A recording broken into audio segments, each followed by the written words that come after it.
மகளிருக்கான உதைபந்தாட்ட உலகக்கோப்பை பற்றி இணையதளங்களில் புகைப்படங்கள் காணொளிகள் அதிகமாக பகிரப்படுகின்றது. அதிலும் குறிப்பாக விளையாடும் அணியொன்று தமிழீழம் என பெயர் பொறித்து விளையாடுகின்றது. உண்மையில் என்னதான் நடக்கிறது? இது தொடர்பாக மேலும் அறிந்து கொள்ள விரும்பினால் தொடர்ந்தும் வீடியோவிற்குள் வாருங்கள். முதலிலே ஃபிஃபா என்று சொல்லப்படுகின்ற சர்வதேச காற்பந்து சம்மேளனம் பற்றி பார்ப்போம். இந்த சர்வதேச காற்பந்து சம்மேளனம் சர்வதேச காற்பந்து போட்டிகளை நடாத்துகின்றது. இந்த போட்டிகளில் ஒவ்வொரு நாடுகளின் சார்பிலும் காற்பந்து அணிகள் பங்கேற்கின்றன.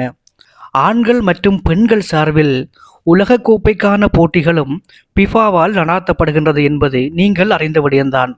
ஆனால் கொனிஃபா என்ற அமைப்பு பற்றி பார்ப்போம். கொனிஃபா என்றால் confederation of independent football association என்பதன் சுருக்கமே கொனிஃபா. பிஃபாவுக்கு வெளியே உள்ள அனைத்து காற்பந்து சங்கங்களின் சம்மேளனமே இது. இந்த கொனிஃபா என்ற சர்வதேச காற்பந்து சம்மேளனத்தில் நாடுகள், அங்கீகரிக்கப்படாத நாடுகள், பிராந்தியங்கள், சிறுபான்மை மக்கள் பகுதிகள் என சர்வதேச உதைபந்தாட்ட அணிகளை ஆதரிக்கும் ஒரு உலகளாவிய லாப நோக்கற்ற அமைப்பாகும்.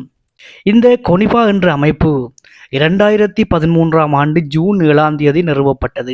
அத்தோடு 2014ஆம் ஆண்டு ஜூன் மாதத்தில், அதாவது ஒரு வருடங்கள் கழித்து, ஸ்வீடன் என்ற நாட்டிலே முதலில் உலக உதைபந்தாட்ட கோப்பையை ஏற்பாடு செய்தது.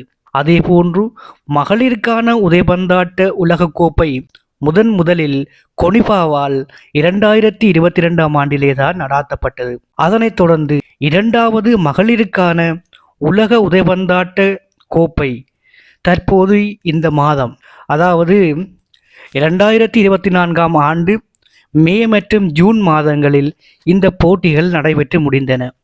இந்த போட்டியில் முதலில் தமிழீழ மகளிர் அணி பங்கு பெற்றிருந்தது. பங்கு பெற்றியது மாத்திரமன்றி இறுதிப் போட்டி வரை தமிழீழ மகளிர் அணி சென்றிருந்தது.